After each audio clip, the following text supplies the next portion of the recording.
Peggy 18.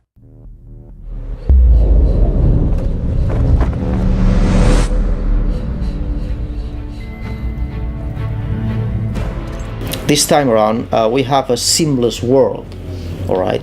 A world without any loading time, a world where you can explore.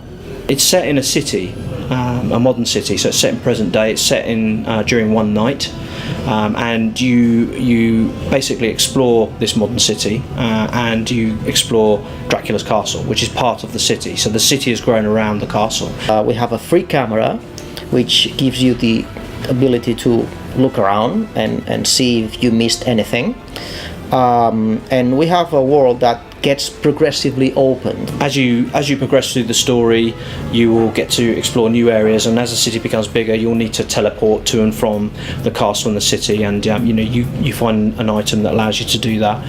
And at the end, the whole world becomes connected. This is a modern city that we haven't seen before in a video game, so we're not going to drop Dracula in the middle of Times Square and sort of have him fumble around in New York or anything like that. This is a city very much that fits the Castlevania universe.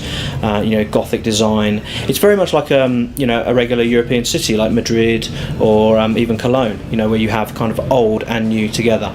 I think people is going to be both pleased and surprised about our take on how a modern Castlevania city would look like.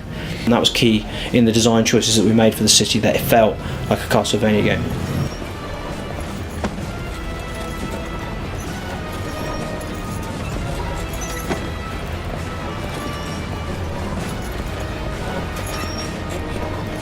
We wanted there to be a lot of variety in the environments, so it felt like it was different in everywhere that you went. Every time you turned a corner there was something new to see, something exciting to see, different lighting, different elements, huge vistas, really cool architecture, statues, that kind of stuff. We are in Spain, in an area called Castile, which is basically castle area, and there are a lot of castles here that we were able to take inspiration from. And of course, Hungary and Eastern Europe and that kind of architecture has very much played into this as well.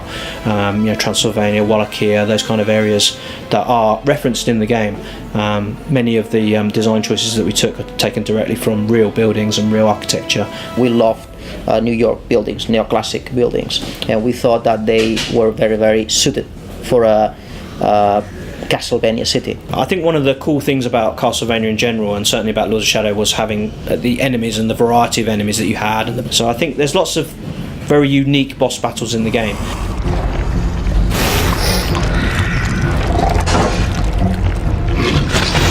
But you're going to see lots of new enemies and new characters that you haven't seen before. Especially, being set in a modern era, having modern weaponry or modern enemies to go up against is an interesting proposition, especially when you have these kind of older swords and chaos claws and whips and stuff. Fighting modern weaponry is something I think that's going to be really exciting. Satan coming back to Earth is a real danger, and is something that's a threat that's there throughout the whole game. And I have to say that Satan this time around, he knows that he's facing a very powerful foe. So he's ready. When he comes back, he's ready. And it's a very different Satan to the one that we saw at the end of Lords of Shadow 1.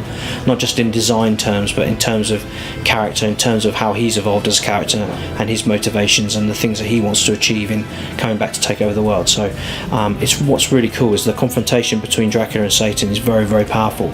And I think it's going to really satisfy players to see the changes that we've made to Satan as a character.